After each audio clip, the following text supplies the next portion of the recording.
Ministre. La parole est à Madame Michèle de Vaucouleurs. Merci, Monsieur le Président. Ma question s'adresse à Monsieur Julien Denormandie, ministre chargé de la Ville et du Logement. Monsieur le ministre, alors que les expulsions hivernales sont interdites du 1er novembre au 31 mars, les dates de cette trêve hivernale ont cette année été repoussées. Tout d'abord jusqu'au 31 mai, puis jusqu'au 10 juillet prochain, date correspondant à la date de la fin d'urgence sanitaire liée à l'épidémie de coronavirus dans notre pays. Cette mesure, associée à d'autres mesures en faveur des personnes privées de logement, était une absolue nécessité pour lutter contre la propagation du virus.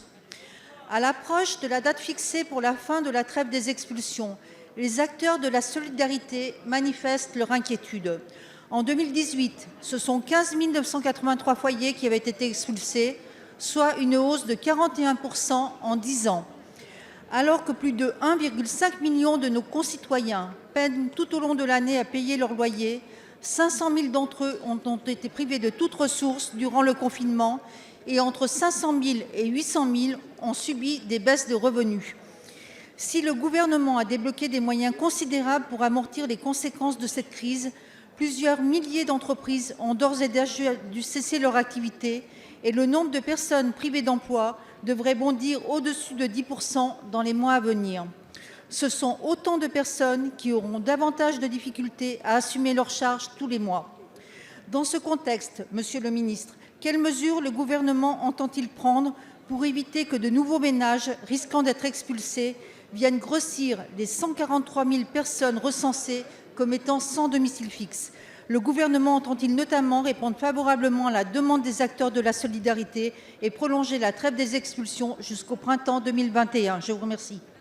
Merci, chers collègues. La parole est à Monsieur Julien Denormandie, ministre chargé de la Ville et du Logement. Merci, Monsieur le Président. Mesdames et Messieurs les députés, Madame la députée de Vaucouleurs. Comme vous l'avez dit, toute remise à la rue est un drame, c'est un drame humain. Et soyez-en sûrs, Madame la députée, mon ministère, mes équipes, les élus locaux, les associations font tout, absolument tout, pour éviter ces remises à la rue. Alors pendant la crise sanitaire, le gouvernement et cette majorité avons pris des mesures exceptionnelles. Notre main n'a pas tremblé lorsqu'il s'agit de décaler à 2 reprises la trêve hivernale. Et en parallèle, nous avons ouvert plus de 20 000 places en réquisitionnant des hôtels. Ces 20 000 places visaient à mettre à l'abri les plus fragiles. Elles venaient s'ajouter aux places déjà existantes, ce qui fait que hier soir, près de 180 000 personnes ont été mises à l'abri par l'État, les associations, les élus locaux. 180 000 personnes, c'est plus gros que la ville de Saint-Étienne ou que la ville de Toulon. Le Parlement examine en ce moment même la fin de l'état d'urgence sanitaire, ce qui signifiera la fin de régimes exceptionnels. Et dans ce contexte de retour au droit commun, la trêve hivernale ne peut une nouvelle fois être prolongée. Pour autant, alors que le virus circule toujours dans notre pays, nous partageons exactement le même objectif que les associations que vous avez mentionnées, c'est-à-dire qu'aucune personne ne se retrouve à la rue dans ce contexte. C'est pourquoi, avec l'accord du Premier ministre, je vais donner instruction au préfet, par circulaire dès cette semaine, de s'assurer que seules les procédures d'expulsion locative adossées à des possibilités de relogement opérationnel ne soient mises en œuvre.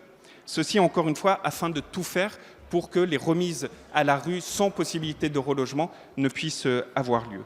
Et si la procédure d'expulsion locative ne peut être mise en œuvre, les propriétaires pourront solliciter l'indemnisation de l'État telle que prévue par la loi. C'est cet accompagnement individualisé que nous mettons en place. Je vous remercie, Madame la députée. Madame la députée, quelques secondes. Oui, merci, Monsieur le Président. Monsieur le Ministre, la réponse apportée me paraît être à la hauteur des enjeux. Je vous en remercie.